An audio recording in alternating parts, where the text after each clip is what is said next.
Body clear చేశాను. ఏంటి బేగ పంపిస్తే ఊరు బయలుదేరాలి. ఇంకా ఫోన్ రానేదిరా. అయితే ఒకసారి ఫోన్ చేసి అడుగు. మనం ఫోన్ చేయక్కర్లేదురా, అట్నుంచే ఫోన్ వస్తుంది. అదేట అలాగా? అదంతే.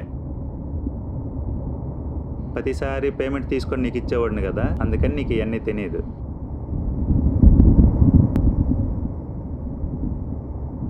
అసలు ఈ కాంట్రాక్ట్లు ఎవరు ఇస్తారన్నా?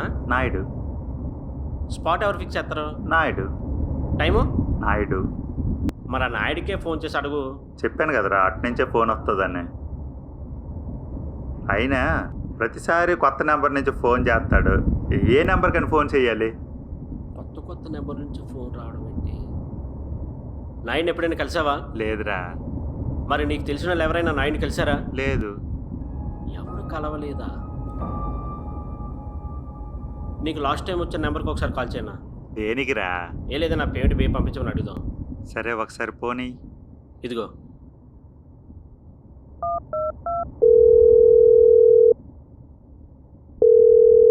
హలో, నాయుడు.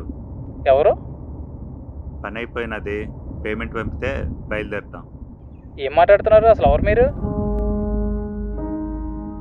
పొద్దున్న నాయుడు ఈ నెంబర్ నుంచే ఫోన్ చేసినాడు. నాయుడికి ఫోన్ ఇవ్వండి రూపాలి. పొద్దున్న అదా బస్ స్టాప్లో ఎవరో ఫోన్ చేసుకుంటారంటే ఫోన్ ఇచ్చాను, వాళ్ళు చేసి ఉంటారండి. ఓ సరే గురు. నాయుడిని ఎప్పుడైనా కలిసావా? లేదురా. మరి నీకు తెలిసిన వాళ్ళు ఎవరైనా నాయుడిని కలిసారా? లేదు. పొద్దున్న అదా బస్ స్టాప్లో ఎవరో ఫోన్ చేసుకుంటారంటే ఫోన్ ఇచ్చాను, వాళ్ళు చేసి ఉంటారండి. అన్నా, లాస్ట్ టైం తీసుకున్న కాంట్రాక్ట్ పూర్తయ్యాక ఏం జరిగిందన్నా? ఏమవుతుంది? ఎప్పట్లాగా నువ్వు బాడీ క్లియర్ చేయడానికి వెళ్ళేవాడివి. నాయుడు ఫోన్ చేసి పేమెంట్ కవర్ ఎక్కడుందో చెప్పేవాడు. నా వాటర్ నేను తీసుకొని నీ వాటర్ నీకు ఇచ్చాను. అప్పుడు కూడా నాయుడిని కలవలేదా? ఏదో తేడాగా ఉందే. అన్నా, అసలు నాయుడు అనేవాడు నిజంగా ఉన్నాడా?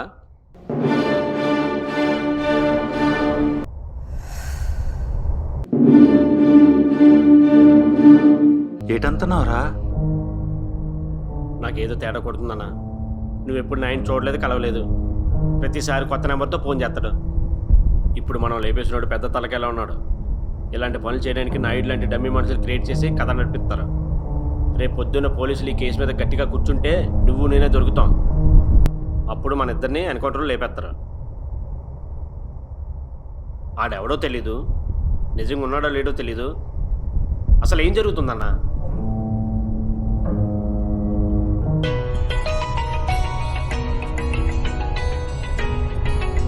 కొత్త ఫోన్ నెంబర్. స్పీకర్ పెట్టన్నా. హలో. పని అయిపోయిందా? అయిపోయినది. చిల్డ్రన్స్ పార్క్లో పిల్లర్ నెంబర్ 9 దగ్గర పేమెంట్ కవర్ ఉంది, వెళ్ళి తీసుకో. పద. ఆగన్నా.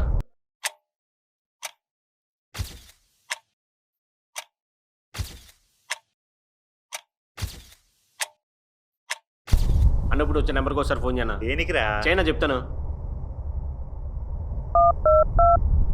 నాయుడు 4 రోజులు ఊర్లో ఉన్నా, ఏదైనా పని ఉంటే ఇప్పుడే చెప్పాను. హలో, నాయుడు, 4 రోజులు ఊర్లో ఉన్నాను, పని ఏమైనా ఉంటే ఇప్పుడే చెప్పు. నా పేరు నాయుడు కాదండి, నెంబర్ తప్పుకొట్టుంటారు, చూసుకోండి. ఇప్పుడే ఈ నెంబర్ నుంచి నాయుడు ఫోన్ చేశాడండి. ఓహో అదా, ఇందాక ఒక అతను కాల్ మాట్లాడుతుంటే ఫోన్ వచ్చాను, అతను చేసి ఉంటాడు. ఏంటి అతనికి ఒకసారి ఎవరా ఇంపార్టెంట్ విషయం మాట్లాడాలి? లేదండి, అతను ఫోన్ మాట్లాడిన వెంటనే వెళ్ళిపోయారే. ఇప్పుడు మీరు ఎక్కడున్నారు? అనకాపల్లి బెల్ల మార్కెట్లో ఉన్నా. సరే బాసు. బస్ స్టాప్లో ఎవరో ఫోన్ చేసుకుంటారంటే ఫోన్ ఇచ్చాను, వాళ్ళు చేసి ఉంటారండి. ఓహో అదా, ఇందాక ఒక అతను కాల్ మాట్లాడుతుంటే ఫోన్ వచ్చాను, అతను చేసి ఉంటాడు. ఆడికి పని కావాల్సిన ప్రతిసారి కనిపించిన వాళ్ళ దగ్గర ఫోన్ తీసుకొని మళ్ళీ కాంటాక్ట్ అవుతున్నాడు. పదన్నా, ఆ ఏరియా సీసీటీవీ చెక్ చేస్తే దొరికేస్తాడు. ఆగరా. దా. పదన్నా, ఆడెవడో తెలియాలి కదా. కంగారు పడకు, పద కూర్చో, నీకు ఒక కథ చెప్పాలి. మా గురువుగారి దగ్గర పనిలో చేరిన కొత్తలో నీలాగే సురుగ్గా ఉండేవాడిని. నాయుడు ఎవరిని లేపిమంటే లేపేసి డబ్బులు తెచ్చుకునేవాళ్ళం. ఒకరోజు మా గురువుగారు అమ్మాయి పెళ్లి కుదిరింది. అప్పటికే మా గురువుగారికి 60 ఏళ్ళు దాటాయి. పెళ్లి కోసం డబ్బు సాయం నాయుడిని అడిగాడు. నాయుడు కూడా మా గురువుగారు ఎంత అడిగితే అంత డబ్బు పంపించాడు. పెళ్లి బాగా జరిగింది. డబ్బుతో పాటు ఇంకో విషయం కూడా మాట్లాడాడు. వయసు అయిపోయింది కదా, ఈ పనిలోకి ఇంక రాలేను అని చెప్పాడు. నాయుడు కూడా ఒప్పుకున్నాడు. ఆ తర్వాత కాంట్రాక్టులన్నీ డైరెక్ట్గా నాయుడు నాకే ఇచ్చేవాడు. ప్రతి కాంట్రాక్టు పూర్తి చేసేవాడిని. ఎప్పట్లాగే ఫోన్ చేసి కాంట్రాక్ట్ ఇచ్చాడు. లేపేద్దామని వెళ్ళాను, కానీ ఆ రోజు నేను లేపేయాల్సింది నా గురువునే. ఇక్కడ వింత ఏంటంటే, ఏదో ఒకరోజు అతన్ని లేపేయడానికి నేను వస్తానని మా గురువుకు కూడా తెలుసు. అప్పుడు ఏం చెయ్యాలో నాకు అర్థం కాలేదు.